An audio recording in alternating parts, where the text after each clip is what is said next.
Olá, como vai? Eu sou a doutora Melissa Valentini, infectologista do Grupo Pardini, e essa é a terceira temporada do Mundo Pardini, um webcast em que compartilhamos as evoluções da medicina diagnóstica e as inovações da saúde no Brasil.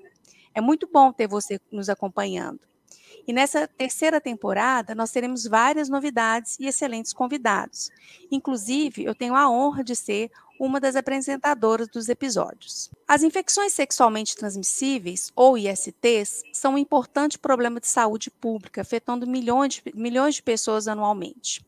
O diagnóstico e tratamento precoce dessas patologias tem importância tanto do ponto de vista coletivo, porque com o tratamento a gente quebra a cadeia de transmissão, e tem importância também individualmente, porque essas doenças, embora muitas vezes sejam assintomáticas, podem levar às consequências graves, como infertilidade, gravidez ectópica e malformação fetal.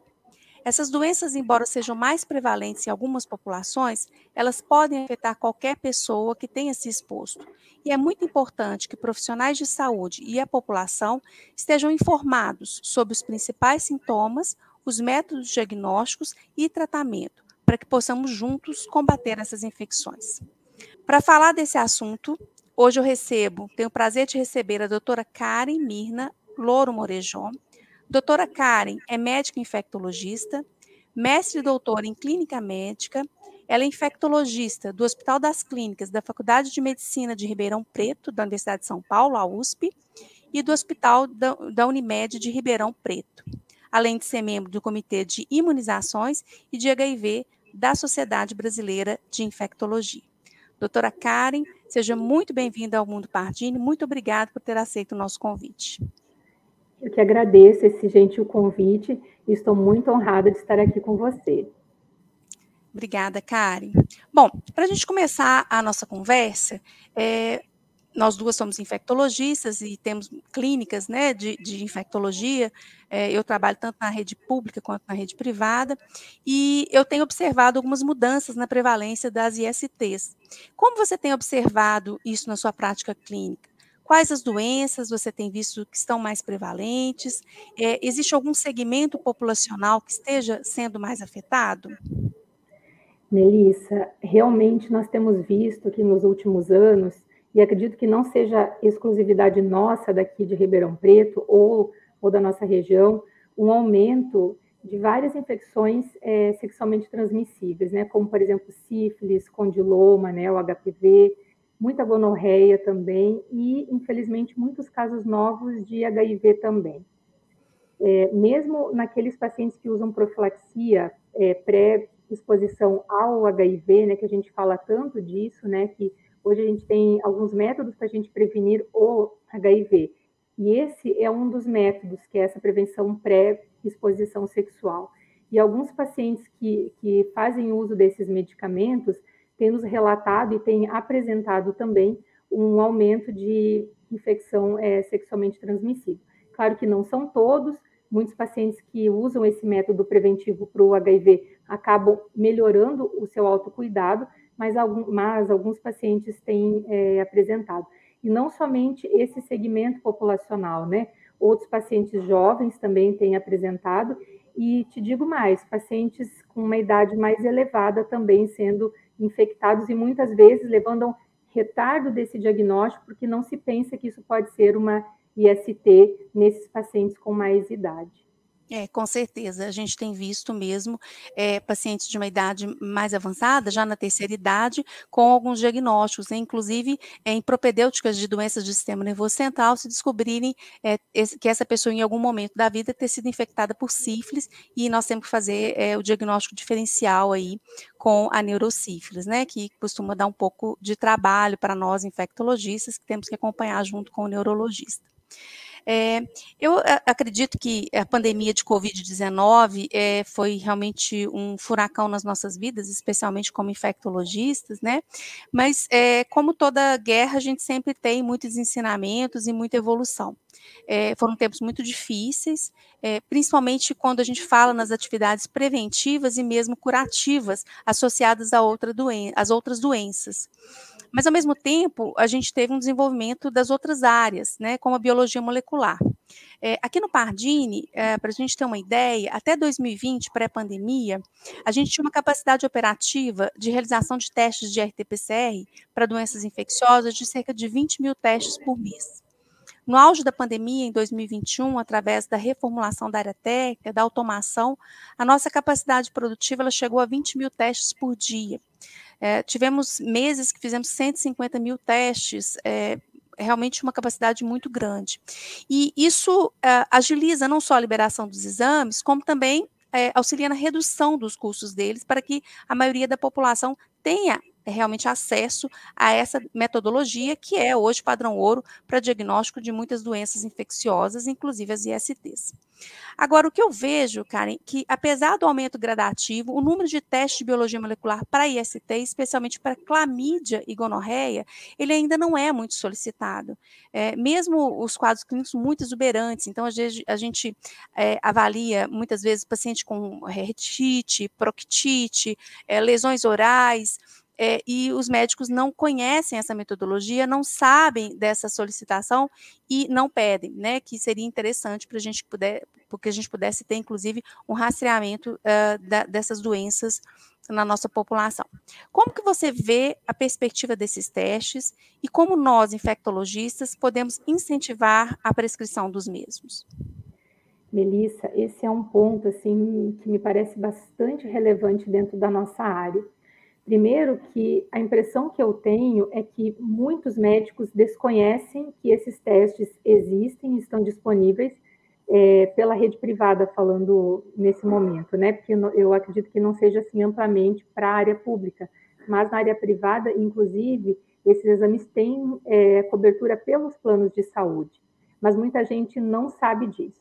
Nós acabamos tendo uma formação muito tratando síndrome, né? Então, a gente faz isso porque a gente já sabe que nós não teremos testes diagnósticos, sejam eles quais forem, para a maioria da nossa população. Então, a gente tem o nosso treino para isso. Só que, ao mesmo tempo, quando você tem uma tecnologia que pode te ajudar a ir mais especificamente num agente, com certeza isso é muito melhor, né? Então, por exemplo, desde que eu particularmente soube dessa liberação, desse movimento todo, né, de maior alcance dessas técnicas, eu tenho utilizado e me surpreendido com os resultados que chegam na minha mão, que eu nem imaginaria, né? E aí você consegue fazer um direcionamento maior desse tratamento. Então, eu me sinto segura. Então, o que eu acho? Eu imagino que isso tem que ser mais divulgado entre os médicos mesmo, e por que não entre a população, né? Os pacientes também precisam saber disso, né? A gente, mas eles também, né? Porque hoje, cada vez mais, os nossos pacientes estão mais informados. E a gente precisa também que eles saibam disso para que eles façam parte do seu segmento, do seu tratamento. Então, eu vejo isso com muito bons olhos e desejo que isso cada vez mais amplie, porque vai trazer uma segurança clínica para a gente, né? Exatamente. A gente tem vários, esses testes podem ser realizados em vários materiais, né? Então, assim, no homem, a urina primeiro jato é considerado o material ideal para ser realizado, mas você pode fazer suave anal, naqueles em que você tem suspeita de infecção anal, a gente pode fazer de orofaringe, e na mulher a gente pode fazer o suave vaginal ou ou cervical. Então, é bem interessante isso. E a gente tem 2 testes, na verdade, a gente tem os testes de padrão, que seria a pesquisa de Neisseria e clamídia por RT-PCR, que resolvem na grande maioria dos casos, que são os 2 patógenos mais importantes. Depois a gente tem os painéis maiores para ST, onde você pesquisa outros agentes, como micoplasma, ureoplasma, que não são tão importantes epidemiologicamente quanto clamídia e Neisseria, mas que às vezes a gente precisa lançar a mão, né, em alguns pacientes, em alguns grupos que não melhoram com o tratamento. E, Karen, a gente também não pode esquecer das infecções por Neisseria resistentes, né, antibióticos. A gente já tem várias cepas resistentes no mundo. Aqui no Brasil, a gente já tem alguns relatos de resistência.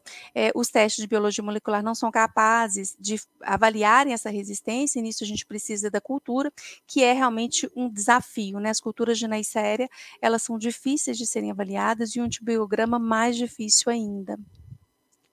Exato. E quando a gente lembra que a maioria das infecções sexualmente transmissíveis são assintomáticas e que a OMS, a Organização Mundial da Saúde, estima que existam mais de 1 milhão de infecções por dia, você imagina isso por ano e quantas pessoas são assintomáticas, não sabem e acabam transmitindo para o outro. Então, talvez para alguns grupos populacionais, estes testes mais específicos, eles possam ser feitos de rotina, sem esse paciente ter sintoma, né? Para a gente quebrar justamente aquela cadeia. E lembrando que uma IST, ela abre portas para outras ISTs, né? Inclusive o HIV. Então, sempre que eu tenho uma IST e que eu consigo diagnosticar e tratar, é menos chance desse paciente ter outras ISTs também, né? A gente vê que nos protocolos internacionais, tanto dos Estados Unidos quanto da comunidade europeia, há uma recomendação hoje já de se fazer o que eles chamam de co-testing nas mulheres acima de entre 30 e 65 anos, que seria a realização do Papa Nicolau juntamente com a pesquisa de HPV, especialmente as pesquisas de HPV de 16 e 18, né, dos subtipos 16 e 18, que são sabidamente mais oncogênicos. E o protocolo brasileiro também recomenda isso, né? No SUS isso não é uma realidade, porque nós não temos a biologia molecular especialmente para o HPV, mas na rede privada isso é possível. A maioria dos convênios elas cobrem pelo menos a captura híbrida, né? Que é um método de biologia molecular. O que você tem visto em Ribeirão Preto? Você tem visto os colegas ginecologistas já mudando essa perspectiva da avaliação do colo do útero, de avaliação do propedêutico de colo de útero, ou ainda só na avaliação do Papa Nicolau? Não, eles já têm modificado, sim. Vários colegas já solicitando outros exames para que se consiga fazer esse diagnóstico aí com mais agilidade, sim. Perfeito. Uma coisa que eu sempre gosto de reforçar é que a recomendação é que esse coteste seja feito nas mulheres que não têm lesões no colo de útero acima de 30 anos, porque o que impacta mesmo no desenvolvimento de câncer de colo de útero é a infecção persistente por HPV. As mulheres jovens de 21 a 29 anos, elas podem ter essa infecção transitória, e aí você não necessitaria de avaliar o HPV nessas mulheres, porque essa infecção seria transitória, só a infecção persistente por HPV que seria importante, né? Eu acho que isso é algo que a gente deve reforçar, porque a gente sabe que é propedêutica de colo. Se você fizer algum procedimento ali, você pode fazer com que essa mulher tenha problema depois nas gravidezes futuras, né, Karen? Exatamente. Isso são conceitos que vão sendo atualizados, né? É importante você lembrar disso com toda certeza. Perfeito. Nós aqui, né, Karen, a gente já tem uma estrada aí na infectologia, né, com mais de 20 anos como infectologistas, e a gente vê que muita coisa mudou nesse tempo. Eu acho que, principalmente em relação ao HIV, né, o HIV hoje é uma doença que mudou totalmente na perspectiva. Eu acho que quando nós começamos a nossa residência, eu acho que nós somos mais ou menos contemporâneas de residência, né, você em Ribeirão e eu aqui em Belo Horizonte, a gente via uma doença grave, uma doença fatal, com pouca possibilidade de terapia antirretroviral, alguns pacientes já falhados, e hoje não é a nossa realidade. A gente tem pacientes muito bem tratados, drogas com pouca toxicidade, ou seja, uma qualidade de vida muito boa, essas pessoas com uma sobrevida muito boa, né, igual da população em geral. E como você já tinha até comentado anteriormente, o nosso desafio hoje é com a combinação de várias estratégias para evitar novos casos de HIV, né? Como a PrEP, né, que é a profilaxia pré-exposição sexual, como você já comentou, né, que é o uso de medicação antes da exposição, e a profilaxia pós-exposição, que seria após a exposição da pessoa, você usaria o medicamento, né, até 72 horas, idealmente o mais rápido possível. Mas, mesmo assim, a gente ainda tem, como você tinha comentado, vários casos ainda de infecção por HIV. A gente recebe ainda, tanto no consultório quanto nas clínicas do SUS, muitos pacientes. O que você acha que ainda nós precisamos fazer para mudar essa perspectiva desses novos casos de HIV? Ai, Melissa, isso é tão complexo, né? Porque a gente vive hoje numa era que a gente tem o mundo na palma da nossa mão, né? Então, as pessoas hoje, elas têm acesso a uma gama de informações que, por exemplo, nós nem imaginaríamos quando nós éramos adolescentes, né?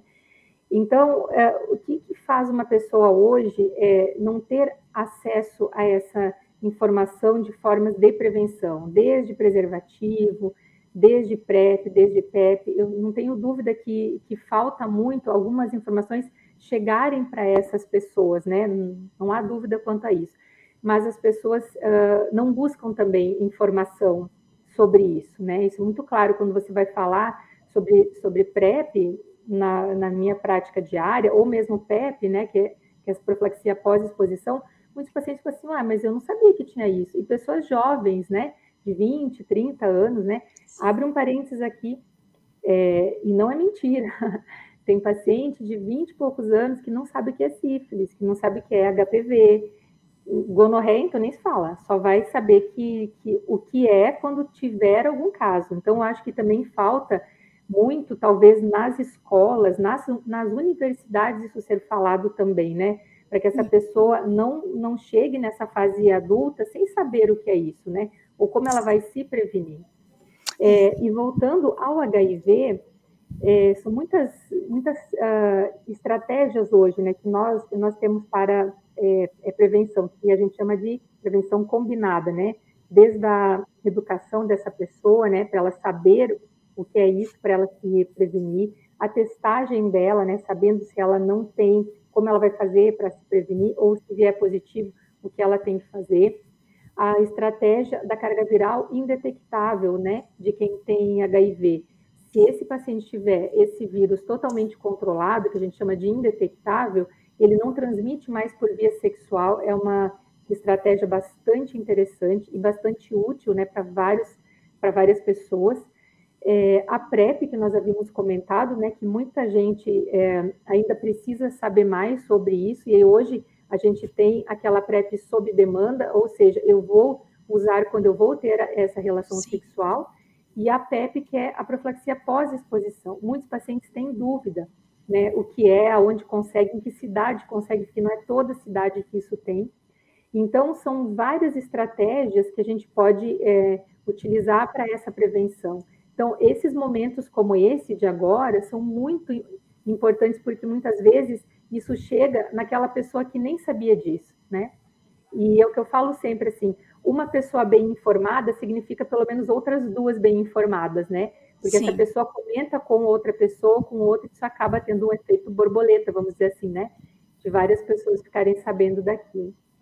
Perfeito.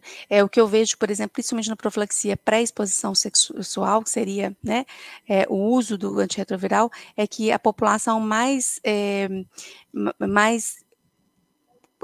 aquela população que é mais antenada, ela sabe, mas a população que está mais sob risco, principalmente as populações mais carentes, principalmente as mulheres trans, elas não têm esse acesso. Então, eu acho que a gente tem que melhorar, através do Ministério da Saúde, das políticas de saúde pública, o acesso a essa medicação nos centros de saúde, para que a gente consiga realmente atingir esse público que é o mais vulnerável, né? Eu acho que as mulheres trans hoje e a população HSH, né, os homens que fazem sexo com homens, principalmente mais jovens, e da população mais carente, eles são realmente a população que mais precisa e a que tem menos acesso por falta de conhecimento mesmo, né? Então, como você fala, as escolas colocarem isso de uma forma mais clara, possa mesmo ajudar nesse sentido, né?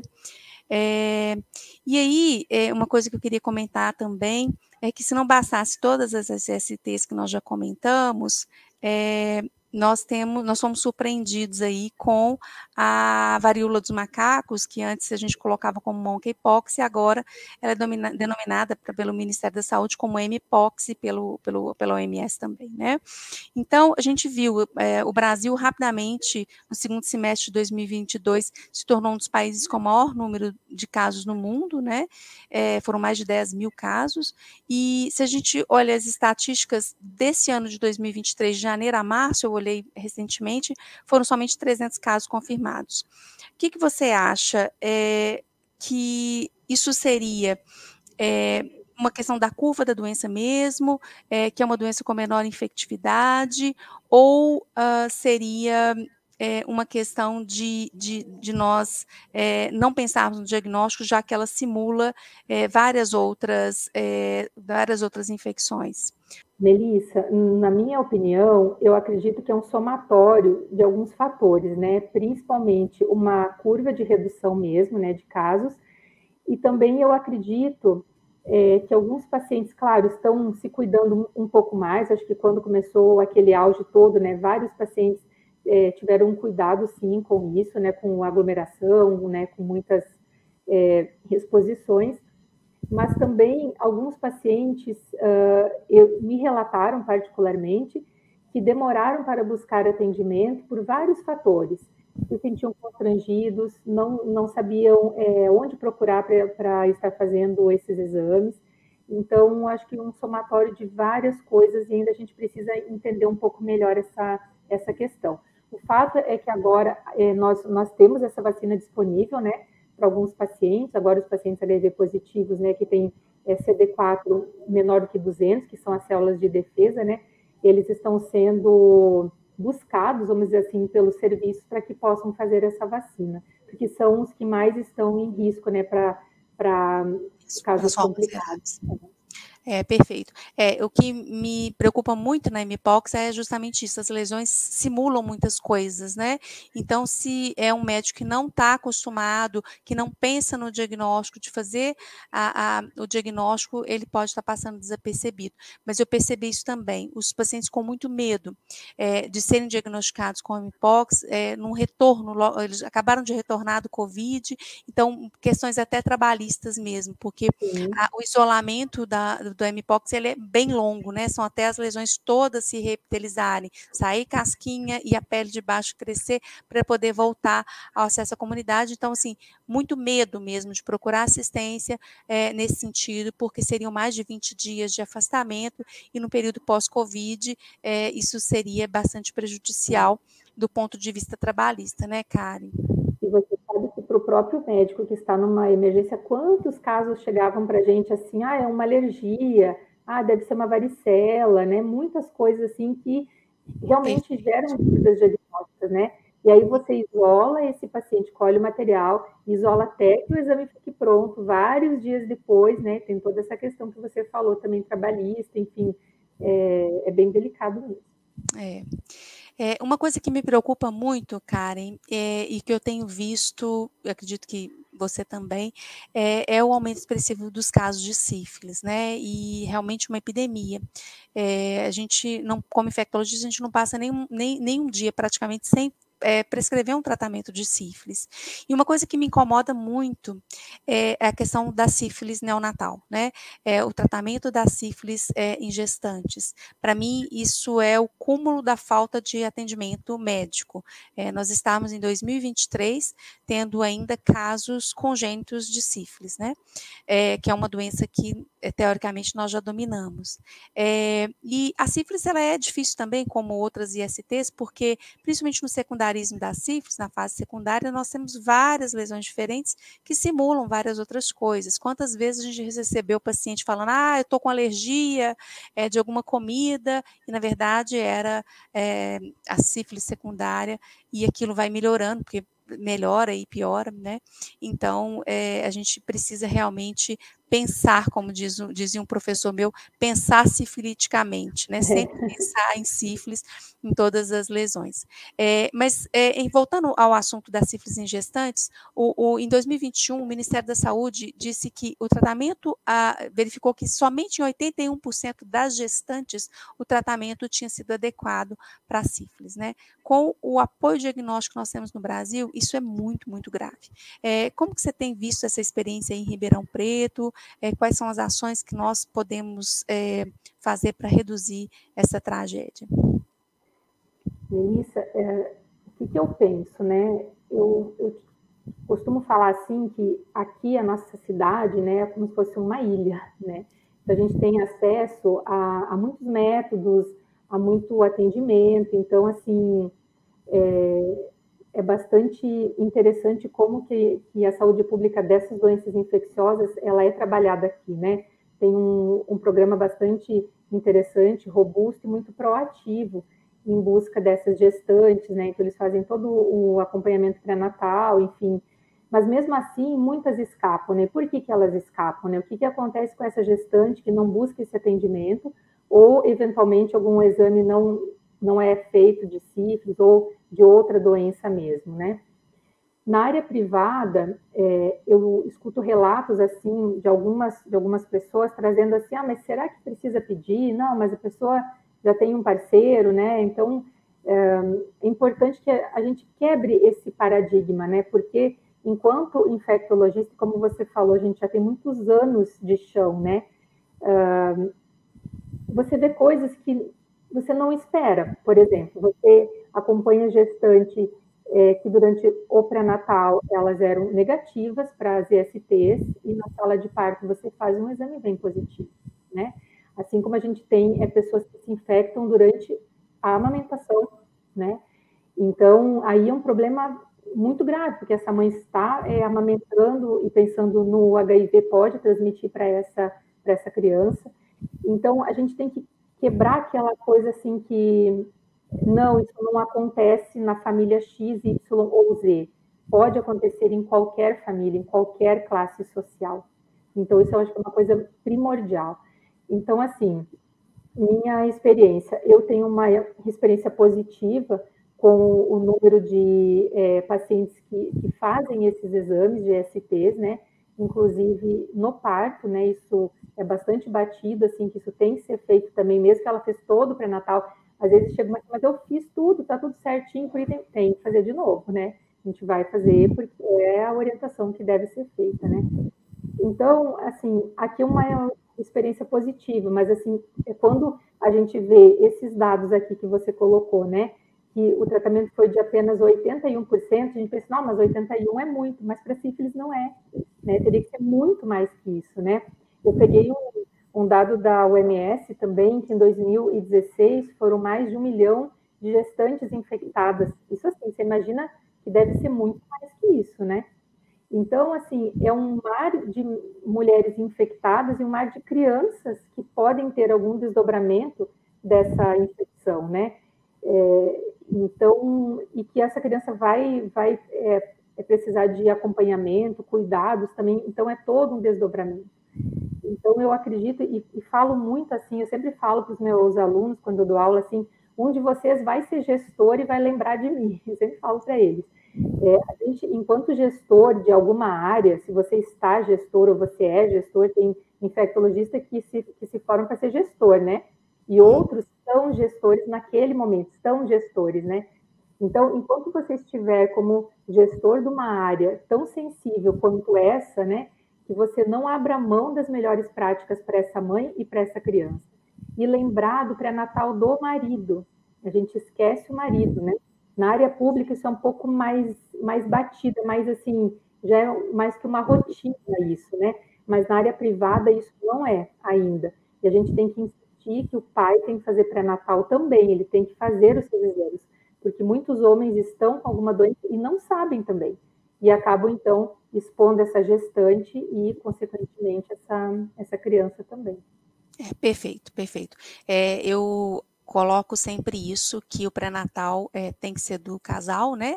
E ele é pré-natal, ideal que isso seja feito por ambos antes da possibilidade da gravidez, né? E como você colocou, ainda tem muito estigma ainda de pedir exames de infecções sexualmente transmissíveis, principalmente na rede privada. E eu lembro que qualquer exame que nós médicos vamos demandar e solicitar, ele tem que ter autorização, porque o seu paciente, ele tem que saber por que você está pedindo determinado exame e qual é a interpretação dele. Né? Então, a gente fica estigmatizando muito essas doenças, mas, teoricamente, uma glicose você deveria discutir com ele por que você está pedindo e quais as consequências de um exame alterado, né, Karen? Mas é Karen, interessante. é muito interessante, né? Só complementando isso que você falou, eu tenho alguma dificuldade quando a gente pede, por exemplo, esses exames para mulheres que já são casadas assim há 20, 25 anos. Não, mas eu tenho um parceiro único, nós somos monogâmicos, né? Então, o próprio paciente, ele fica ele acaba não aceitando que ele pode ter alguma coisa, né? Então, eu acho que a gente tem que ultrapassar essa barreira. É um exame como outros exames, como a gente pede uma glicose, um hemograma, né? É claro que nós sabemos que existem vias para a transmissão que são mais comuns, são mais habituais, e pessoas que estão sob esse risco, né, de aquisição, obviamente elas têm mais chance de um exame positivo. Mas esses exames deveriam fazer parte da nossa rotina sem um constrangimento, né? E às vezes as pessoas se sentem constrangidas quando a gente pede. E te digo mais, quando você vai pedir para algum paciente de 70, 75, 80 anos, assim, até os filhos acham estranho, mas por que está pedindo? Mas aí, às vezes, você vê uma sífilis, que não sabia que tinha, hepatite C, que pouca gente fala, mas muitos pacientes têm, né? Então, assim, a gente tem que ultrapassar essa barreira, né? Tem que ir atrás, buscar esses pacientes, e não somente o infectologista, né? O urologista, o ginecologista, o clínico geral, o cardiologista, né? Importante. Assim como é importante falar de vacinas para esses pacientes, né? Porque a gente pensa em vacina para criança, né? Mas adulto também tem muitas vacinas para serem feitas, atualizadas, né? Então a gente tem que falar isso. Idoso também isso precisa ser falado. Então tem muitos assuntos importantes. Perfeito, perfeito.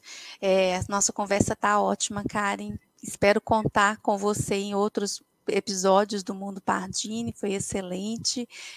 Você teria mais alguma coisa que você gostaria de comentar, que acha importante?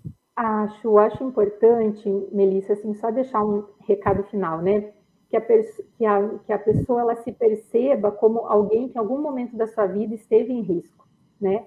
Risco de aquisição de algumas dessas doenças. Porque muitas pessoas, por não se perceberem em risco, elas não buscam atendimento, elas não buscam por esses exames. Então, a gente tem que fazer um exercício e a gente também se perceber em risco, né? Então, a gente tem que buscar isso, quando a gente consultar por algum motivo, pedir esses exames, lembrar que pela rede pública existem centros de testagem espalhados pelo Brasil todo, que podem fazer esse exame rápido, né, e gratuito, e lembrar, importantíssimo também, que não se doe sangue para fazer testagem de patologias para infecções sexualmente transmissíveis. Então, se a pessoa acha que tem algum risco, não doe sangue. Vai lá no posto de saúde, faz os seus exames, mas não doa sangue. Perfeito, perfeito. O banco de sangue é para as pessoas saudáveis, doar sangue para as pessoas saudáveis, não para saber se você tem um problema, né? Perfeito, perfeito. Foi ótimo, te agradeço imensamente, Karen, a sua disponibilidade, o seu tempo conosco. Agradeço também a nossa audiência, muito obrigada, e a gente espera vocês no próximo episódio do Mundo Pardini. Até mais. Obrigada, Melissa, até mais.